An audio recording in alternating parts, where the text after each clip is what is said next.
ইয়াৰ পৰা সুমিৰা সমষ্টিৰ পৰা আপুনি 90% ভোট লৈছিল লৈ এই অঞ্চলৰ যে কাম কৰা নাই ভগৱান বাল্লাই আপোনাক নিদিব কেতিয়াও চৰকাৰৰ যি অৱস্থা ডিঙিখন চিপা মাৰি ধৰে সঁচা এনেই আমাৰ এটা দুখ সংখ্যালঘুৰ ঘৰত জন্ম লৈছোঁ এইটোৱে আমাৰ অপৰাধ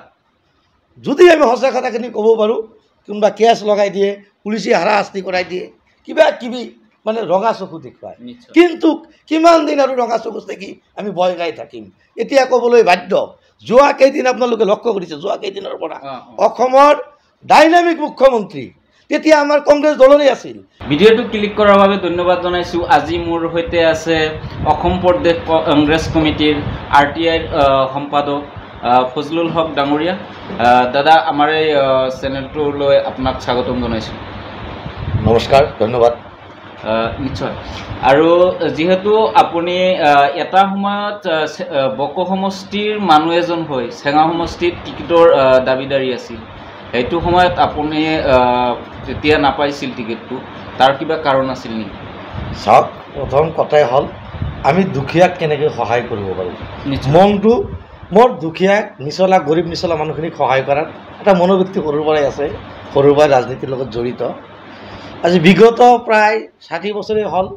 আমি স্থানীয় বক সমষ্টিৰ বাসিন্দা আছিলোঁ বক সমষ্টি SCৰ বাবে সংৰক্ষিত হোৱাৰ কাৰণে আমাৰ স্থানীয় মানুহ বিধায়ক হ'ব পৰা নাছিল তেতিয়া SCৰ বিভিন্ন জাগাৰ পৰা বিভিন্ন মানুহ আহি যদিও আমাৰ প্ৰতিনিধি হৈছিল কিন্তু সিহঁতৰ কাম কাজত মই ক্ষুণ্ণ হৈ পৰিছিলোঁ সিহঁতৰ ভিতৰত এটা ঘিণ ভাৱ আছিল আমাৰ জাতিটোৰ ভোট লোৱাৰ সময়ত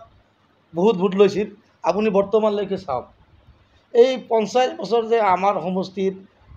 মানে SCৰ মানুহে ৰাজত্ব কৰি খালে সিহঁতে আমাৰ মানুহখিনিৰ পৰা ভোটটোৱে লৈছিল কিন্তু ৰাস্তা ঘাটৰ পৰাই কওক শিক্ষা অনুষ্ঠানৰ পৰাই কওক চিকিৎসালয় বিভিন্ন ব্যৱস্থাতে আমাক উন্নত কৰি ৰাখিছিল মই টিকেট খোজাৰ কোনো প্ৰয়োজনো নাছিল কিন্তু মোৰ যিটো প্ৰতিভা দুখীয়া মানুহখিনিক সহায় কৰা যিটো মনোবৃত্তি সেই সংক্ৰান্তত মানে বহুত দিন দল কৰি আছোঁ আজি জন্মৰ মোটামুটি 14 বছৰ বয়সৰ পৰাই কংগ্ৰেছ দলৰ বেনাৰ পোষ্টাৰ মাৰিছোঁ আৰু কিছুমান নীতি আদৰ্শ ব্যক্তিৰ পৰা কংগ্ৰেছ দলটো কেনেকৈ কৰিব লাগে শিকিছোঁ সেই মনোবৃত্তিৰ পৰাই এটা সাহস আছিল তাৰ কাৰণে মই চেঙাৰ পৰা টিকেট খুজিছিলোঁ কিন্তু দলে মোক যোগ্য বুলি বিবেচনা কৰা নাছিল দিয়া নাছিল তাৰ কাৰণে মই একো বেয়া পোৱা নাছিলোঁ মোৰ বাহিৰত স্থানীয় বিধায়ক আছিল তেতিয়া শুকুৰ আলী আহমেদ তেখেতক টিকেট দিছিল খুব কম ভোটত তেখেতে পৰাজিত হৈছিল কষ্টও কৰিছিল তেখেতৰ হৈ কিন্তু আগন্তুক দিনতো দলটোৰ হৈ কাম কৰি যাম বিধায়ক হ'ব পাওঁ নাপাওঁ পিছৰ কথা কিন্তু দলটোক ভাৰতীয় জাতীয় কংগ্ৰেছ দলটোক মই মোৰ মাৰ দৰে শ্ৰদ্ধা কৰোঁ এই দলটোৰ যেতিয়া বিপদত পৰে মাৰ যেতিয়া বেমাৰ হয় যেনেকুৱা দলটোৰ দুৰ্দিন আহিলে মোৰ বুকুখন কঁপি উঠে মাক তেনেকৈ চিকিৎসা কৰি সুস্থ কৰিব পাৰোঁ ঠিক দলটোৰ কাম কৰি দলটোক কেনেকৈ শক্তিশালী কৰিব পাৰোঁ সেই মনোবৃত্তি লৈ মই মানুহৰ মাজত ওলাই আহিছোঁ আৰু দলটোৰ সেৱা কৰি আছোঁ যেহেতু যোৱাবাৰ নাপালে এইবাৰ সমষ্টিৰ কাৰণে এটা গোল্ডেন চান্স আহি আছে মাইনৰিটি মানুহৰ কাৰণে এতিয়া কিবা আশাবাদী নেকি আপুনি চাওক মই প্ৰথমতে মই কৈছোঁ এটা কথা যে 60 বছৰ আমাৰ সমষ্টিৰ মানুহখিনিৰ পৰা ভোট লৈ SCৰ মানুহখিনিয়ে ৰাজভোগ দখল কৰি খালে মোৰ ব্যক্তিগত একো চিন্তা চৰ্চা নাই মই তেতিয়াই সুখী হ'ম এই 60 বছৰ পিছত আমাৰ অঞ্চলৰ কেইজনমান মুৰব্বী মানে এই বক সমষ্টিখন সংৰক্ষণ মুক্ত কৰাৰ কাৰণে চেষ্টা কৰিছিল তেখেতসকলৰ চেষ্টাৰ ফলত চৰকাৰে যেতিয়া এইবাৰ সংৰক্ষণ মুক্ত কৰিছে মই ব্যক্তিগতভাৱে বিধায়ক হোৱাৰ পিছৰ কথা কিন্তু মোৰ দৰে এজন স্থানীয় ব্যক্তি যেতিয়া স্থানীয় ল'ৰা এটা যেতিয়া এই অঞ্চলৰ স্থানীয় বাসিন্দা বিধায়ক হৈ গৰীব দুখীয়া মানুহখিনিক সেৱা শুশ্ৰূষা কৰিব পাৰিব তেতিয়াই মই সুখী হ'ম বৰ্তমান এক্সাম্পল যেনেকৈ আপুনি কাৰোবাক দিব নেকি যে যেহেতু আমাৰ বাহিৰৰ ফালৰ পৰা বাহিৰৰ মানে কি ধৰক আমাৰ অসমৰে মানুহ ধৰক লোকেল নাছিল এতিয়া যেহেতু আমাৰ লোকেল আহিব বাহিৰৰ মানুহে চান্স তেতিয়া নাপাব তেতিয়া কিমানখিনি আগবাঢ়ি যাব পাৰিম আমি চাওক মই প্ৰথমেই কৈছোঁ মই স্থানীয় ব্যক্তি এজন বিধায়ক বনোৱাৰ মোৰ সপোন এইবাৰ 100% চেষ্টা কৰিম আৰু দলৰ উচ্চ পদস্থ নেতাসকলক মই ৰিকুৱেষ্ট কৰিম আমাৰ দলৰ মানুহেও কৰিব যে 60 বছৰ পিছত ক'বলৈ গ'লে এটা সেমি স্বাধীনতা পাইছে এই বকত অবিভক্ত বক সমষ্টিৰ বৰ্তমান চেঙা সমষ্টিৰ মানুহখিনিয়ে চৰ্চা কৰি এই স্থানীয় মানুহখিনিক এটা সুযোগ দিয়াৰ কাৰণে মই দলৰ সভাপতি তাৰে পিছত দলৰ উচ্চস্তৰীয় নেতাক মই নিজে অনুৰোধ কৰিম আৰু সমষ্টিবাসীক লৈ এটাই আমাৰ অনুৰোধ থাকিব যে কোনো বাহিৰা নেতাৰ মোৰ পোষ্টবিলাকো আপুনি চাব ছ'চিয়েল মিডিয়াত মই যিখিনি পোষ্ট কৰোঁ মই কিন্তু কংগ্ৰেছ দলৰ সক্ৰিয় কৰ্মী হৈ যেতিয়া দলৰ মোৰ এটা বিশ্বাস আছে দলীয় হাইকমাণ্ডক যেতিয়া ৰিকুৱেষ্ট কৰিম স্থানীয় মানুহক লৈ যে চুমুৰীয়া সমষ্টিৰ মানুহখিনিৰ এটাই অনুৰোধ এটাই ডিমাণ্ড এটাই আপত্তি সেইটো হ'ল এজন স্থানীয় ব্যক্তিক বিধায়ক হিচাপে বিচাৰে সিহঁতে কিন্তু আমাৰ কিছুমান মানুহে মোৰ দুখ লাগে ক'বলৈ গ'লে বাহিৰা নেতাৰ ক'বলৈ গ'লে মই অসমৰ বাহিৰৰ কথা কোৱা নাই আমাৰ সমষ্টিৰ বাহিৰৰ নেতাৰ গোলামী কৰি কিছুমানে ভাল পায় তেখেতসকলক মই একদম মোৰ ব্যক্তিগতভাৱে মানে নিন্দা কৰিছোঁ আৰু অনুৰোধ কৰিছোঁ আগন্তুক দিনত আপোনালোকে সমষ্টিৰ বাহিৰৰ নেতাৰ যি গোলামী কৰা প্ৰথা এইটো বন্ধ কৰক আমাৰ স্থানীয় যিকোনো এজন মানুহক আগুৱাই লৈ যাওক চাবলৈ গ'লে ভৌগোলিকভাৱে চাবলৈ গ'লে চুমুৰীয়া সমষ্টিৰ পৰিসীমা বহুত দীঘল সুদূৰ দখলা পাহাৰৰ পৰা নগৰপৰা পাহাৰলৈ বিস্তীৰ্ণ অঞ্চল ইয়াৰ মাজত এজন নহয় এজন যোগ্য মানুহ আছে আমাৰ এটাই অনুৰোধ থাকিব এই দখলা পাহাৰৰ পৰা নগৰপৰা পাহাৰৰ ভিতৰত এই ভৌগোলিক পৰিসীমাৰ ভিতৰৰ পৰা এজন যোগ্য ব্যক্তিক বিধায়ক যেতিয়া পাম তেতিয়া আমাৰ মনৰ আশা পূৰ্ণ হ'ব আৰু মই ব্যক্তিগতভাৱে সুখী হ'ম আৰু পৰম কৰোণাময় আল্লাহৰ ওচৰত প্ৰাৰ্থনা কৰোঁ যে আল্লাহ যেতিয়ালৈকে মই জীয়াই আছোঁ মই জিন্দা থকা অৱস্থাত এজন স্থানীয় ব্যক্তিক যদি বিধায়ক হিচাপে চাব পাৰোঁ ইয়াতকৈ আৰু মোৰ বেছি সপোন নাই নিশ্চয় আপুনি যেহেতু অসম প্ৰদেশ কংগ্ৰেছ কমিটিৰ RTI সম্পাদক এতিয়া ক'বলৈ গ'লে বকো সমষ্টিত ইমান এটা উন্নয়ন দেখা পোৱা নাই আপুনি তাৰ বিষয়ে কি ক'ব এইকাৰণে প্ৰথমে মই কৈ লৈছোঁ যে নিজৰ ল'ৰাই মাক দেউতাক যেনেকৈ সেৱা শুশ্ৰূষা কৰিব কিন্তু বেলেগৰ ল'ৰাই সেনেকৈ নকৰে আমি ভৌগোলিকভাৱে পৰিছিলোঁ কি চাবলৈ গ'লে তেতিয়াও অবিভক্ত বকো সমষ্টিত ভোটাৰৰ ফালে লক্ষ্য কৰিলে প্ৰায় 80% আমাৰ নন SCৰ মানুহ কিন্তু কিবা পাকচক্ৰত পৰি SCৰ আওতাত আমাক পেলাই থৈছিল এইটো ক'বলৈ গ'লে দীঘলীয়া ইতিহাস এটা স্থানীয় বিধায়ক গোপী দাসো আছিল প্ৰয়াত অসম প্ৰদেশ কংগ্ৰেছৰ নেতা জয়ন্ত দাসো আহিছিল সমষ্টিৰ উন্নয়নৰ ক্ষেত্ৰত বিধানসভাত নিৰ্বাচনো খেলিছিল তেখেতৰ লাগ বেয়া বিধায়ক হ'ব পৰা নাছিল কিন্তু প্ৰয়াত জয়ন্ত দাসৰ মৃত্যুৰ পিছে মানে কি কওঁ আমাৰ দলৰ ক'বলৈ গ'লে লাজ লাগে এনেকুৱা এজন মানুহ আহি চান্স লৈ সংখ্যালঘুৰ ভোটেৰে দুবাৰকৈ বিধায়ক হ'ল কিন্তু তেখেতে কি কৰিছে চাওক আপুনি ভৌগোলিক পৰিসীমালৈ চালে বকো ব্লকৰ পৰা 35% ভোট পোৱা নাছিল কিন্তু আমাৰ চুমুৰীয়া ব্লক তেতিয়া আছিল বৰ্তমান চুমুৰীয়া সমষ্টিত পৰিছে অবিভক্ত বকো সমষ্টিত চুমুৰীয়া ব্লকৰ পৰা 90% ভোট মানুহে কংগ্ৰেছৰ খাতিৰত দিছিল সেই ব্যক্তিজনক দিয়া নাছিল ব্যক্তিজনক এটা ক্ষেত্ৰত ভোট দিছিল ভাৰতীয় জাতীয় কংগ্ৰেছ দলৰ প্ৰাৰ্থী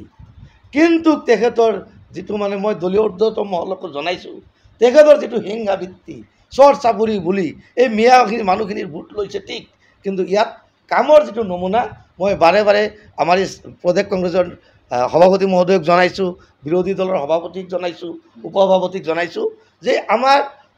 অবিভক্ত বকো সমষ্টিৰ বিধায়িকাজনে আমাৰ চৰ চাপৰিৰ মানুহখিনিক দুটা মাহিয়ে চকুৰে চাই আছে ইয়াৰ ওপৰত এটা ব্যৱস্থা কৰিব লাগে কিন্তু আপোনালোকৰ জৰিয়তে মই আজিও প্ৰত্যাহ্বান জনাইছোঁ আৰু অনুৰোধো জনাইছোঁ বিধায়িকাগৰাকীক ইয়াৰ পৰা চুমুৰীয়া সমষ্টিৰ পৰা আপুনি 90% ভোট লৈছিল লৈ এই অঞ্চলৰ যে কাম কৰা নাই ভগৱান বাল্লাই আপোনাক নিদিব কেতিয়াও আপুনি চাওক যোৱা লোকসভাৰ নিৰ্বাচন কেইমাহমান হৈছে মাত্ৰ এইটোৰ যদি ভোটৰ নমুনা চায় তেতিয়া অবিভক্ত বকৰ